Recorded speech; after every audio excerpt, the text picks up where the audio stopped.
L'Afrique du Sud vient de s'emparer de la dernière place qualificative pour les quarts de finale qui auront lieu vendredi et samedi prochain. Victoire 2-0 des Bafana Bafana. Les Lions de l'Atlas, autres favoris de cette CAN 2023, quittent donc la compétition. On l'avait dit les amis, cette CAN elle est incroyable. C'est la CAN Zone D et on va évidemment débriefer cette dernière journée des huitièmes de finale avec Bruno Derrien et Tony Dalmeida.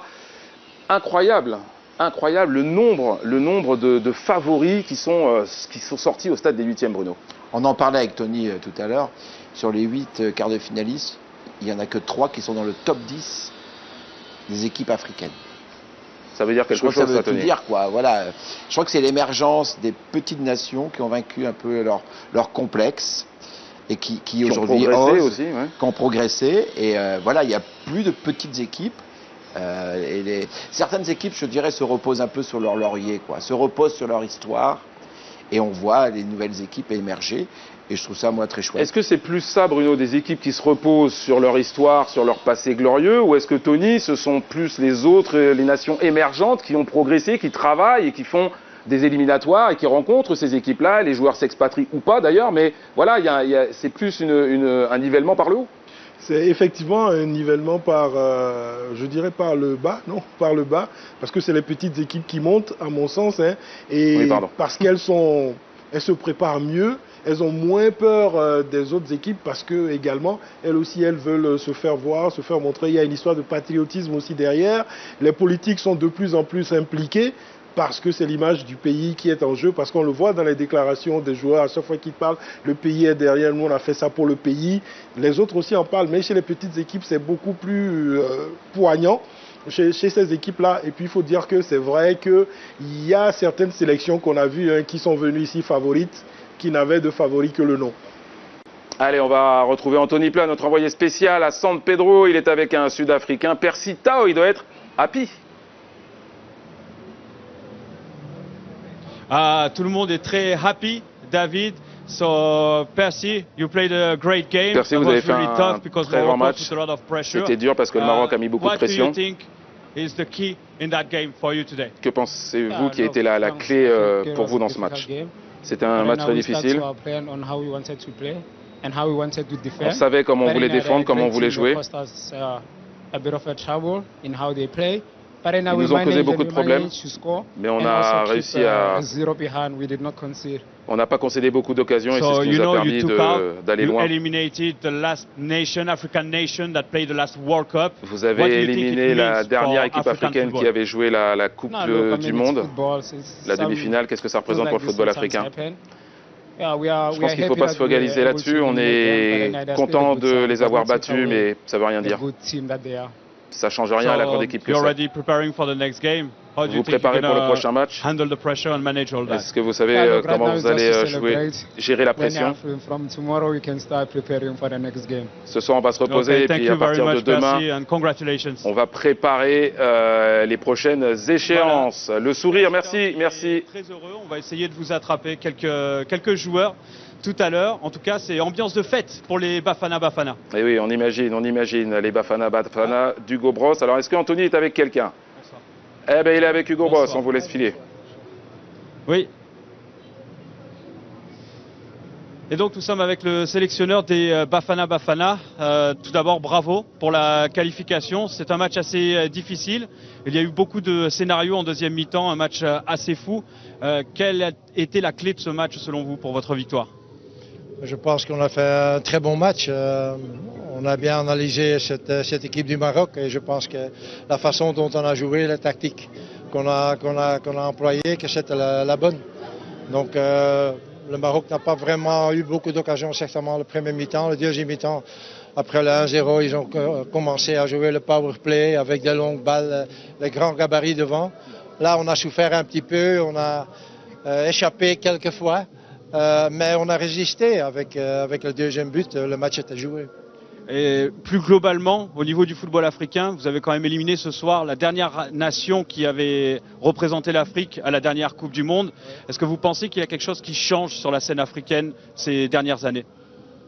Mais je pense qu'il y a quelque chose qui change parce que quand vous voyez les résultats de cette dernière semaine, c'est incroyable. Donc, samedi prochain, on va jouer contre Cap-Vert. Je pense avant la CAN que personne n'aurait pensé que Cap-Vert aurait été en quart de finale. Et il y a encore d'autres petites équipes, hein, le Côte d'Ivoire qui perd 4-1 contre la Guinée équatoriale. Donc, c'est vraiment des grandes surprises. Donc, ça veut dire qu'il y a des choses qui changent, surtout dans les soi-disant petits pays. Et ça fait qu'un CAN comme ici, ça devient encore plus lourd qu'avant. Je sais que vous êtes concentré sur vos matchs, mais vous avez parlé du Cap-Vert comme prochain adversaire. Qu'est-ce que vous a le plus impressionné dans le jeu des requins bleus? Qu'est-ce qui m'a plus impressionné? Je pense que c'est une équipe qui est une équipe. Et ça, c'est toujours difficile à battre. Donc, ils sont bien en groupe, ils sont très collectifs. Et il y a quelques joueurs qui savent faire la différence. Donc, on doit vraiment faire attention. En tout cas, merci pour votre temps et encore félicitations pour votre qualification. Et on vous verra en quart de finale. Okay, merci beaucoup. Merci Anthony. Intéressant le discours d'Hugo Bross. Qu'est-ce qui m'impressionne? C'est une équipe, Tony. Oui, le Cap-Vert est une équipe. Hein. C'est vrai, il y a quelques stars, mais c'est le bloc équipe qui saute aux yeux. Chacun joue pour l'autre. Le joueur l'a dit, Ryan Mendes l'a dit la dernière fois dans son interview. Hein. Là, on joue les uns pour les autres. On est focus sur notre système tactique de jeu. On respecte les consignes du coach.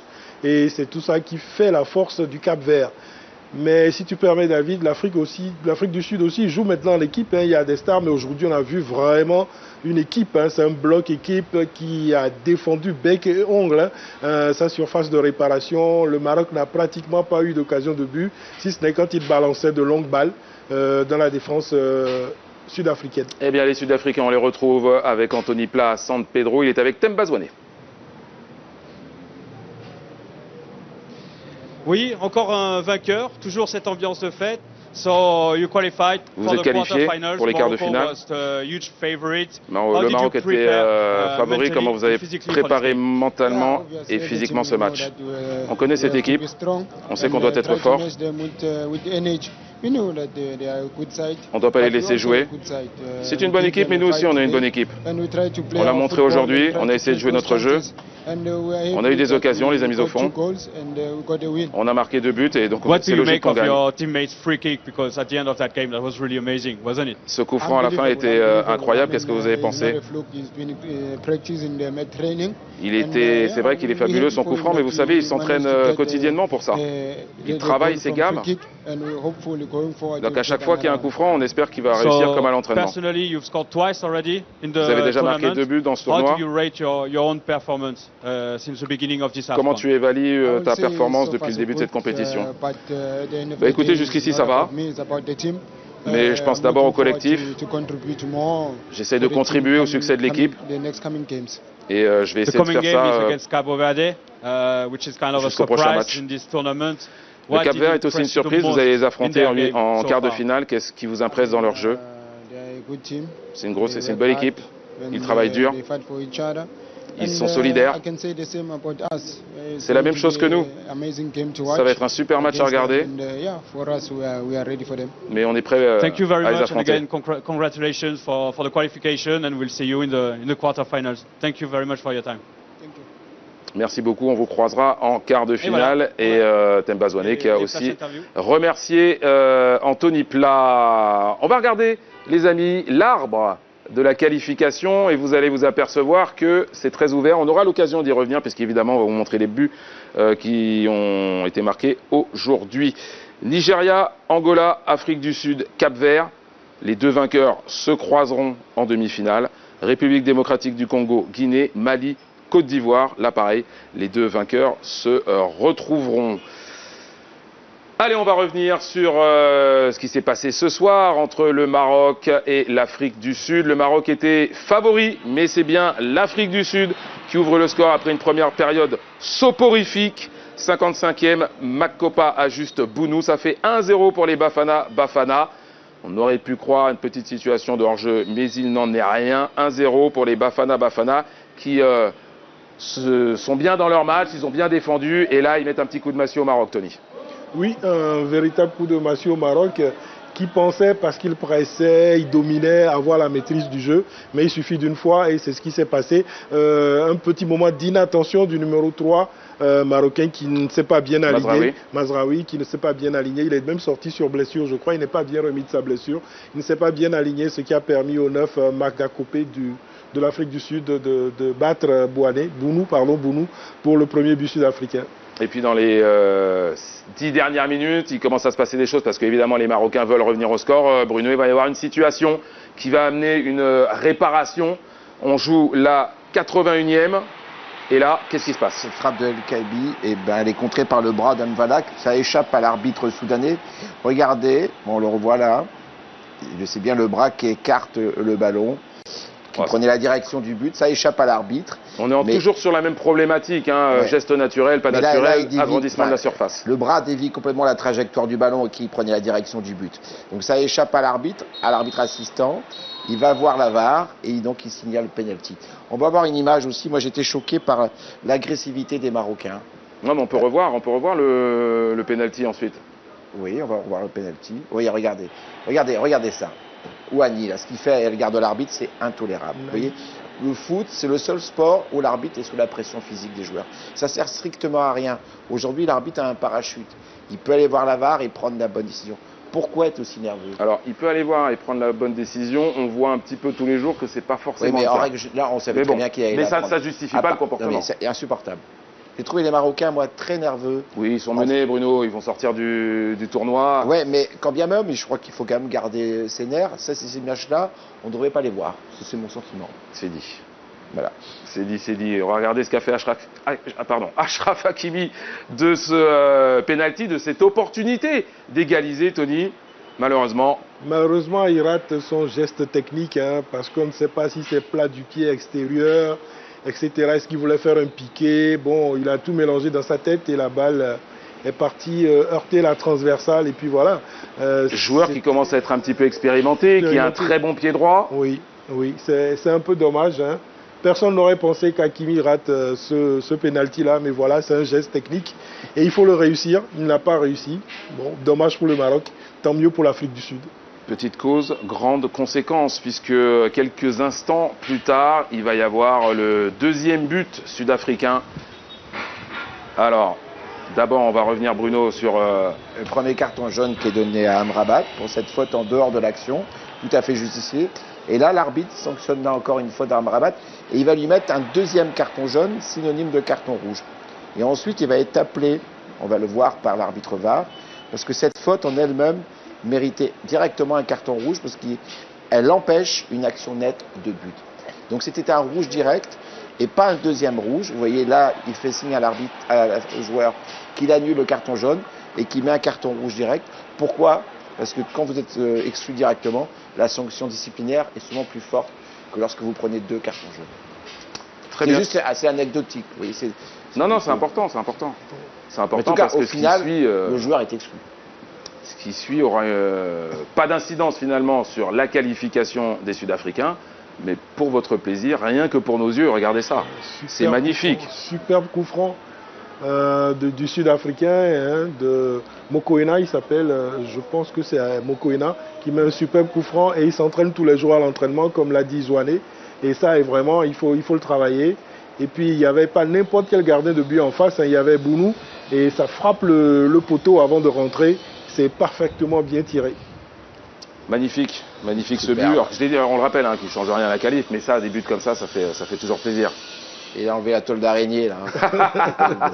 Ça fait 108 buts, si j'ai bien compté. 108 buts, c'est quand même... on a battu le record de 2021. On avait dit que cette CAN serait incroyable. On rappelle qu'il y a plus d'équipes aussi. Il y a 24 nations aujourd'hui. Mais voilà, on est en plein dans une CAN historique. Il faut en être conscient quand même. Difficile de dire qui va la gagner. Hein. Ouais. Bon, on va revenir tout à l'heure, patience les amis, on va revenir sur le tableau parce qu'on va bien le regarder en détail et on va se projeter un petit peu sur les quarts de finale. La joie des Sud-Africains, ça c'est une image forte des huitièmes de finale et une image forte de ce tournoi. Moi j'adore, Tony, les joueurs, les équipes qui dansent, qui sont coordonnés quand ils arrivent au stade, qui dansent quand ils marquent des buts. Ça, c'est des belles images. C'est des belles images, c'est des célébrations, hein, comme le disent nos amis anglo-saxons.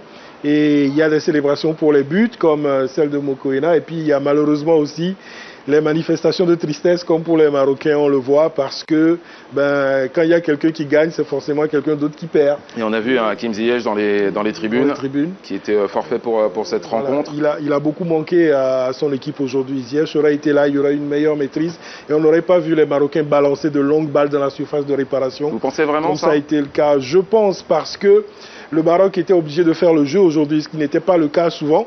Et ils procédaient par contre, ils étaient beaucoup plus à l'aise, mais aujourd'hui, il fallait non seulement faire le jeu, mais avoir un tueur dans la surface de réparation, ce que n'a pas réussi à faire El Nesri, ni El Kaabi quand il est rentré. Le Maroc a balancé, mais bon, c'est difficile devant une solide défense sud-africaine. Hein. En tout cas, Mokoena, le Sud-Africain, lui, il a cadré, il a marqué, et il est à notre micro, c'est l'homme du match. Oui, David, oui, tout le monde. Voici les vainqueurs et l'homme du match, Mokoena. So you played a very great game that you won in a very dramatic fashion. Un très grand match que vous avez what a free kick you've scored today. You were very magnifiquement inspired. gagné. Vous étiez très inspiré. C'était un match très dur. Je dois féliciter l'Afrique du Sud.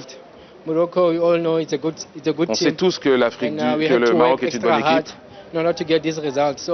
Il a fallu jouer notre meilleur football pour obtenir ce résultat. Il y a eu beaucoup de pression sur vous. Il y a eu le penalty raté par Hakimi et puis il y a eu le carton rouge d'Amrabat. Quelle a été la clé du match? On savait que les coups de pied arrêtés allaient être importants. Leur centre, leur coup de pied arrêté. Et à la mi-temps, on sort encore avec un clean sheet. Nous avons beaucoup de monde qui viennent faire la fête ici, qui viennent féliciter, voilà, de très très belles images. Et voilà, un très beau moment pour l'homme du match. Excellent moment. Last question. Dernière question. How far do you think you can go in this AFCON? Jusqu'où vous pouvez aller dans cette Coupe d'Afrique des Nations? Well, thank you very much. And on va jouer les quarts de finale, on verra bien. See you in the next round. Thank you. Félicitations, on se revoit au prochain tour. Humilité, hein, toujours, c'est important. Ouais. Humilité, on va jouer contre le Cap-Vert, qui est aussi un outsider. Mais bon, l'Afrique du Sud qui sera favori, objectif. Hein, ils ont déjà remporté la CAN, même si c'était il y a quelques années. Mais ils sont favoris, objectif de cette rencontre. Il faut se méfier quand on déclare une équipe favorite, elle perd souvent. C'est pour les guignées, c'est pour les guignées. Non mais est-ce que justement, quand on arrive en quart de finale et qu'on est une nation émergente, est-ce que là, on rentre dans un autre mindset? Est-ce qu'on rentre dans une autre configuration mentale? Là, il y a la pression d'aller dans le dernier carré. C'est pas la même chose, peut-être, que de se qualifier pour les huitièmes ou pour les quarts. Oui, absolument.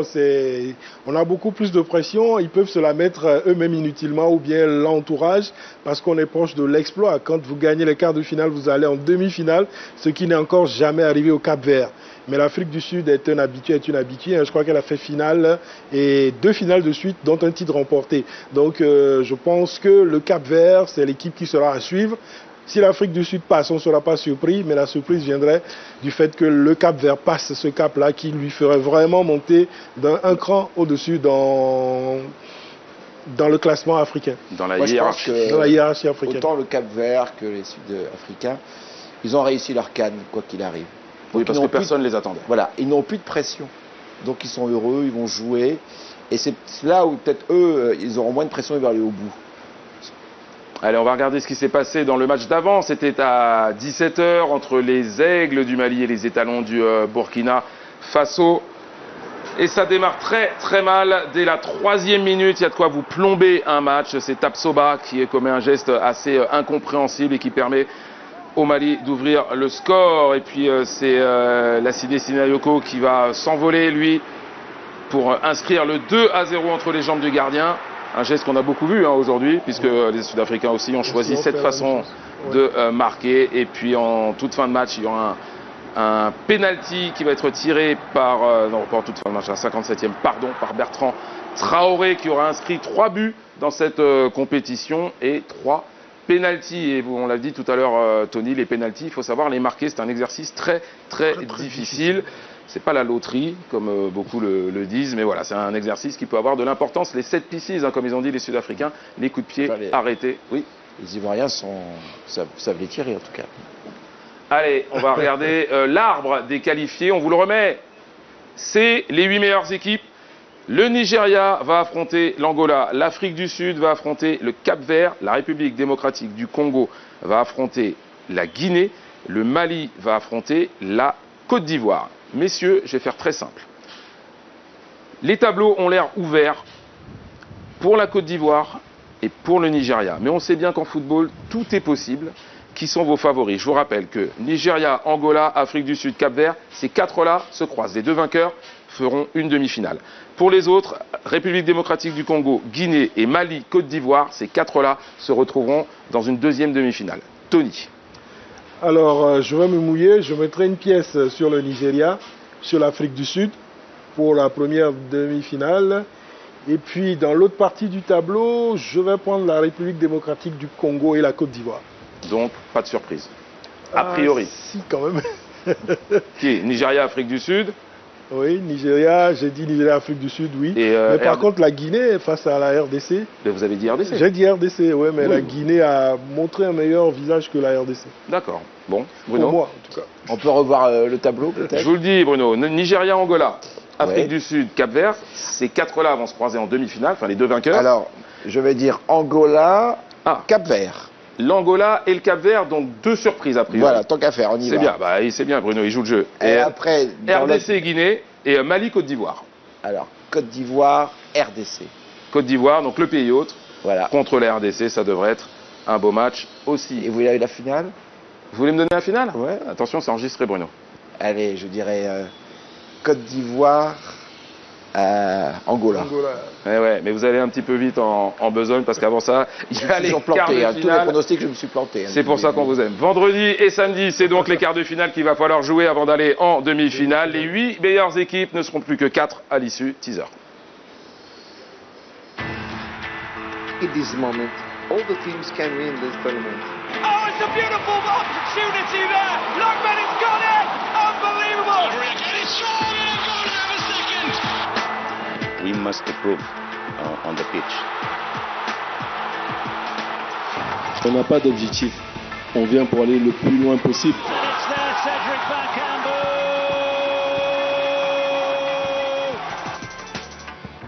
Et en tout cas, ce sont des superbes affiches qui vous attendent pour les quarts de finale. Beaucoup de favoris ont quitté la compétition, notamment le Maroc et le Sénégal, mais d'autres équipes ont émergé. La Côte d'Ivoire, incroyable, la Côte d'Ivoire est toujours là et on salue toute la Côte d'Ivoire parce qu'évidemment ça nous fait plaisir. Vous nous avez accueillis à Quaba, comme vous dites, on est très heureux de continuer à vivre cette CAN avec vous les Ivoiriens. On rappelle quand même que le Sénégal, l'Égypte, le Cameroun, le Burkina Faso, c'est quand même des Burkina Faso qui étaient dans les demi-finalistes. Toutes ces équipes-là étaient dans le dernier carré et elles n'y sont plus.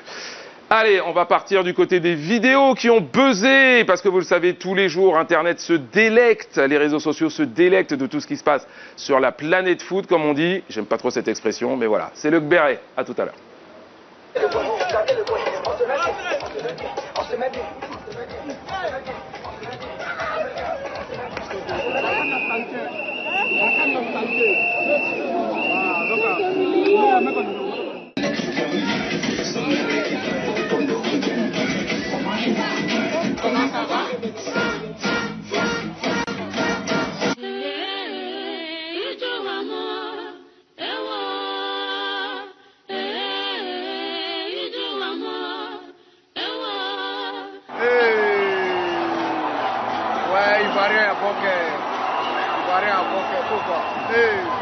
On est pays de l'hospitalité.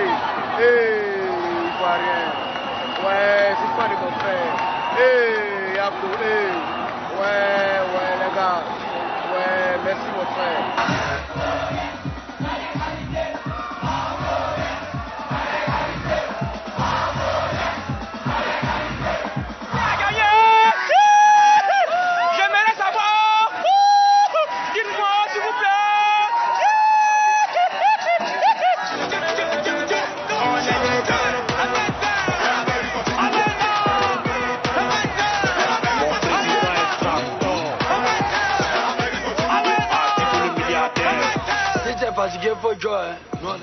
Et ça fait plaisir de revoir ces images. Le coup du marteau, amis ivoiriens, ça fait vraiment plaisir. Messieurs, Bruno et Tony, quelle séquence du Gbéré vous a principalement marqué et pourquoi? Une très belle image, c'est lorsque le supporter ivoirien essuie les larmes du supporter sénégalais qui est à côté de lui. Je trouve ça très beau, je trouve que c'est symbolique de l'état d'esprit qui règne dans ces tribunes. Tony? Ben, moi aussi, il y avait cette image. Et puis à l'autre, celle de l'autodérision du public ivoirien. On est mauvais, mais on est qualifié. On ne vaut rien, mais on est qualifié. C'est de l'autodérision parce qu'ils y sont allés un peu fort quand la Côte d'Ivoire avait pris le 4-0. Et là, bon, ils se remettent en cause. Hein. Et oui, ils disaient ça, notamment sur les réseaux sociaux. On ne vaut rien. On a été éliminé à Abidjan, on s'est qualifié à San Pedro, et puis finalement on a sorti le Sénégal à Yamoussoukro. C'est notre CAN, on est chez nous, on fait ce qu'on veut. Voilà. J'aime beaucoup aussi cet humour second degré. Bruno, je vais vous embêter 2 minutes. Je vous en prie. Le niveau de l'arbitrage sur ces 8e de finale, on a vu qu'hier, Sadio Mané aurait dû être expulsé. On a vu là qu'il y avait des décisions qui n'étaient pas forcément les bonnes.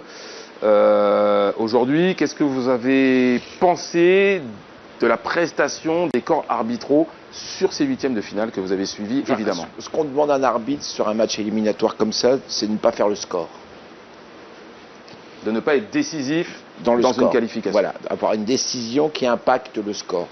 Aujourd'hui, ce n'est pas le cas. On peut toujours trouver des décisions erronées. On l'a vu aujourd'hui, on l'a vu aussi hier avec la Côte d'Ivoire. La Côte d'Ivoire, hier, il y a un penalty qui aurait pu être sifflé pour le Sénégal. Penalty, on ne saura jamais s'il a marqué ou pas. Oui, bon. Voilà. Après, bon, vous savez, la polémique est inhérente à la compétition. Et au final, j'ai envie de dire que l'arbitrage, globalement, il est pas mal. Oui.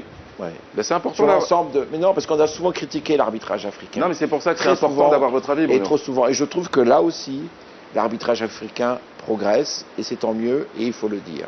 Les mots de Bruno Derrien sont importants. Arbitre international qu'on ne présente plus, et c'est vrai que on a besoin d'avoir votre avis pour dire que l'arbitrage africain est au niveau. On va se quitter, les amis. Merci Bruno. Merci Tony, on va se quitter avec le best-of du jour. Merci à vous de nous suivre sur New World TV. Et puis merci à toute l'équipe, à tous ceux qui font des efforts au quotidien pour que tout fonctionne, que ce soit au stade ou ici à l'Ivoire Trade Center. C'est très important. Je vous embrasse tous bien fort. Reposez-vous bien. On se retrouve à partir de vendredi pour les quarts de finale. Et on vous le rappelle, cette CAN-là, elle est zodée. C'est de la folie et c'est pas fini.